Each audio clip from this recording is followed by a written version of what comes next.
Isang mapagpalang araw po sa ating lahat. Welcome po to 365 Daily Devotion. At yung araw po, ang topic po natin is, bakit mahirap magmahal?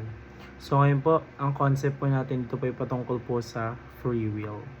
So sabi po dito, free will is the ability to make real and meaningful choices. In the biblical sense, humans are responsible for their actions, while God is sovereign for overall. He created people with the capacity to those who specially to love, obey, or reject Him. Some define free will as the ability to make choices not determined by God. But Scripture teaches that God's sovereignty and human responsibility go together. So yun po yung ating concept po patungkol po sa free will. And now naman po, tayo po dumako po sa ating Bible verse na matatagpuan po sa Genesis chapter 2 verse 16 to 17. Ito man sabi po sa English, "And the Lord God commanded the man, you are free to eat from any tree in the garden, but you must not eat from the tree of the knowledge of God and evil. For when you eat from it, you will certainly die." So ito naman po ang sabi po sa Tagalog.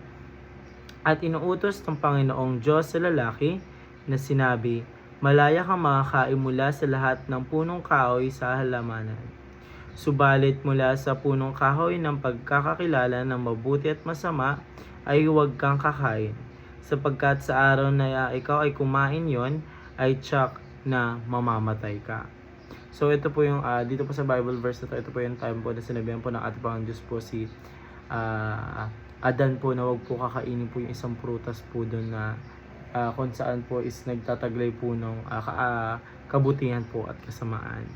And now tayo naman po dumako po sa ating teaching. Una, free will is a sacred gift of God. So po, ito pang kalayaan po ng isang tao po ay na pumili po or ano man po gusto yung gawin nila, yun po yung free will, ay isang banal po na kalooban po mula sa Diyos. Hindi tayo mga robot na sa pilitang sumusunod po. Sa halip, binigyan po tayo ng ating Panginoon Diyos ng kakayahang magdesisyon para sa sarili po natin. So dahil dun po, ay magiging makabuluhan po ang ating pagmamahal at pagsunod po sa ating Panginoon Diyos dahil po pinipili po natin ang maging malaya po at hindi po maging sapilitan po. So pangalawang katanungan po, free will is either loving or harmful. So dito po yung ating pong pagpili po ay may mga epekto po. So maaaring magbunga ng pagmamahal o magdulot ng pinsala. So kapag tama po yung paggamit po ng free will po para sa kabutihan, sa pagmamahalan po at katotohanan. So, nagpapakita ito na tunay na layunin po ng ating Panginoon Diyos para po sa atin is yung kung paano po natin magagamit po yung tinatawag po nating free will po. Kasi po, ang ating Panginoon Diyos po is napakabait po niya sobra. Pero kung mali po ang paggamit po natin nito, so para po sa makasalanan o masarili rin po, nakakasakit ito sa atin po at sa ibang tao, lalo na po sa ating Panginoon Diyos.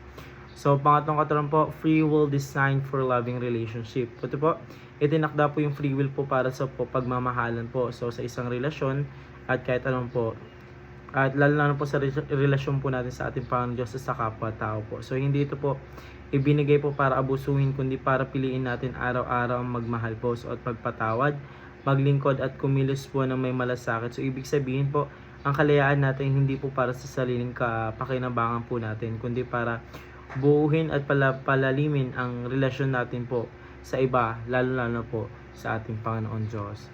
So yun lamang po para sa araw na ito. Maraming salamat po sa pakikinig and see you po ulit bukas para po sa ating daily devotion.